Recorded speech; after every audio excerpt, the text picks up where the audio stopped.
Thank you, Madam Speaker. I rise tonight to address the House on the critical issue of the opioid crisis. So many of our communities, so many of our families have been devastated by this metastasizing crisis in terms of the use of dangerous opioids in our communities. And after 8 years of this Liberal-NDP government and their approach to this, it's very clear that after 8 years, the NDP Liberal approach to this issue is not working. You've heard many people say that this Prime Minister is not worth the cost, but that is particularly the case in terms of the human cost, not just the financial cost, but the human cost.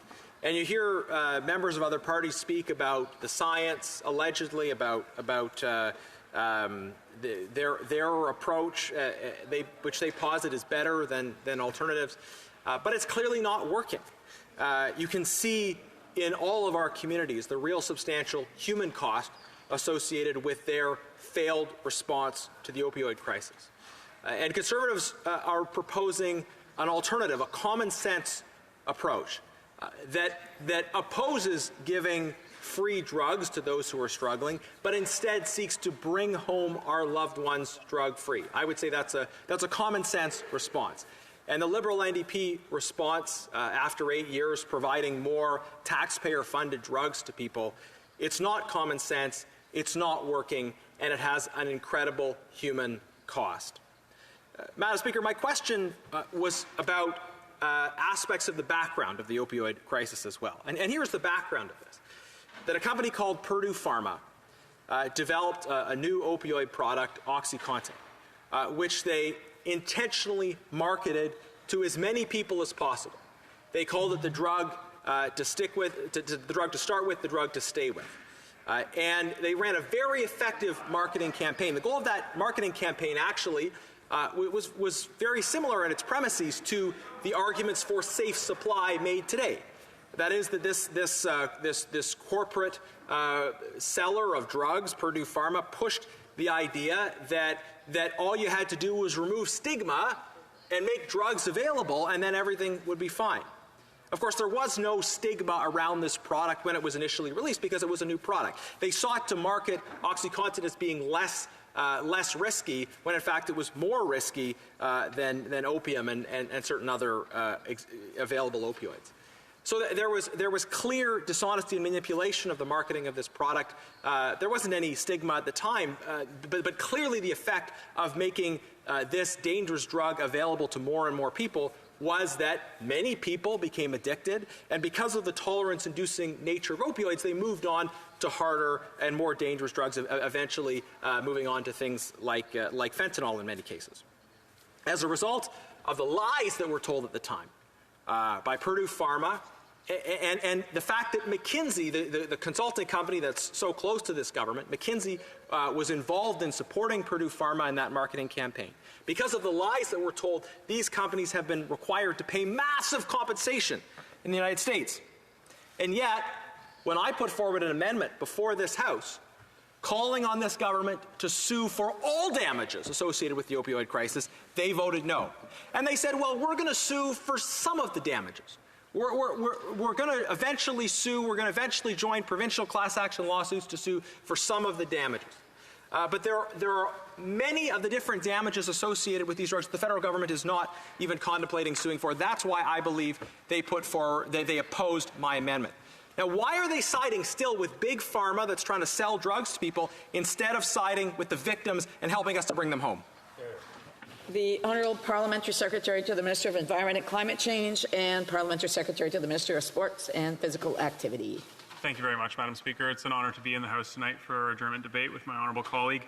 I agree with the member that the unfettered marketing of opioids to people in the United States and in Canada has led to extreme amounts of harm, and our government is here to ensure that we achieve accountability with Purdue Pharma. And we're currently working with provinces and territories on the substance use challenge that our country faces. I do understand that the member opposite has a different opinion on how to deal with substance use and addiction. However, Madam Speaker, we are entitled to our own opinions, but not our own facts. Substance use harms extend far beyond overdose deaths. The complicated and very multifaceted nature of substance use harms and the intersection of the overdose crisis with several complex social issues such as mental health, homelessness, experiences of trauma, and multi-generational impacts of colonialization means that the most vulnerable people in Canada are the most impacted by this crisis. And that's why we need a comprehensive, integrated, and evidence-based response that is grounded on the 4 internationally recognized pillars of substance use policy that the member opposite and the Conservative Party do not seem to understand. They are prevention, harm reduction, treatment, and enforcement. Not one or the other, not one against the other, but all 4 of those principles. The toxic drug supply is killing people. People don't know what they're consuming. People fear criminalization, which leads them to use alone and die alone, Madam Speaker. In 2018, the province of British Columbia commenced a proposed class action suit on behalf of all federal, provincial, and territorial governments against 50 opioid manufacturers and distributors for allegedly acting inappropriately in the sale and distribution of opioids in Canada. In addition, British Columbia commenced a separate proposed class action in December of 2021 on behalf of all federal, provincial, and territorial governments against McKinsey & Company, which allegedly acted inappropriately in the course of providing consulting and advisory services to opioid manufacturers and distributors in relation to marketing and promotion of opioids in Canada. The Government of Canada supports provinces and territories in their efforts to recover healthcare costs from any company that acted inappropriately in the marketing and distribution of opioids, and we will be a party to these litigation whether or not it's necessary. I should correct that. We will be a party to these litigations should they be certified. I appreciate the interest of the opposition on this issue and him agreeing that it's an important thing to do. The accountability is absolutely necessary, but they can see that we are already acting on the issue, and I fully invite the member and his party to continue supporting us in ending the crisis instead of continually raising stigma. This litigation is an example of the significant cooperation that exists with provinces and territories as we work together to address the overdose crisis. Because that's what this crisis is calling for, cooperation across party lines, across orders of government, in collaboration with all of our partners. The health and safety of Canadians is our government's first and top priority. Since the start of this overdose crisis, we have taken significant actions and made commitments of more than $1 billion to respond. We can't end this crisis alone, Madam Speaker. It's our collective obligation and responsibility to work together as parliamentarians with provinces and territories and our community stakeholders to do what they can and what we can to respond to it. What I would like to know, Madam Speaker, is that why the party opposite is continuing to oppose harm reduction. What would the member opposite say to the over 50,000 people whose overdoses have been responded to and reversed? They would otherwise be dead, Madam Speaker. Does his party realize that the more than 4 million visits to safe consumption sites across this country represents 4 million contacts with a healthcare provider? On this side, we want to save lives, not overly stigmatize addiction. Thank you, Madam Speaker. Member for Sherwood Park, Fort Saskatchewan. Thank you, Madam Speaker. There were aspects of that response that were frankly bizarre. First of all, let's be clear. This NDP Liberal approach is just not working. The member said that one is not entitled to one's own facts, even if one can have one's own opinion. And that is true, of course, that all one has to do is look at the impact, the drug abuse, the disorder, the crime we're seeing in our streets to see the impact of this failed NDP Liberal approach over the last 8 years. Now, he mentioned stigma. In fact, he accused me of trying to raise stigma. Let me be very clear, Madam Speaker. I do not think we should stigmatize individuals. I think individuals need help. We need to work on providing individuals with treatment and recovery. That's what our approach emphasizes, the common sense of treatment and recovery. But I do think we need to have an appropriate fear associated with dangerous substances. These are extremely dangerous substances that the government has decriminalized in BC and is giving away to people who are struggling with taxpayers' dollars. That's what's wrong. The Honourable Parliamentary Secretary. Madam Speaker, I'll say it again.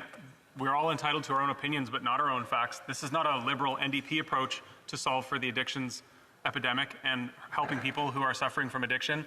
It's an evidence-based response. It's one that's internationally recognized by all stakeholders. I'd encourage the member to perhaps schedule a meeting with Mothers Against to Stop the Harm, or any of the many organizations that are advocating for more support for people living with addictions. And indeed, as long as we stand against the 4 pillars, all 4, as I said, not against each other, not one or the other, not cherry-picking which ones we like best, all 4 pillars of addictions response is important, and not cherry-picking them is of the utmost importance, Madam Speaker.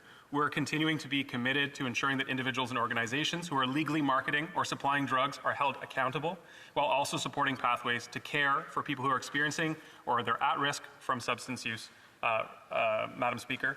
People who use substances, their families and their communities around them, they need us, and they use every single tool at our disposal to provide compassionate care and to maintain community safety. Thank you, Madam Speaker.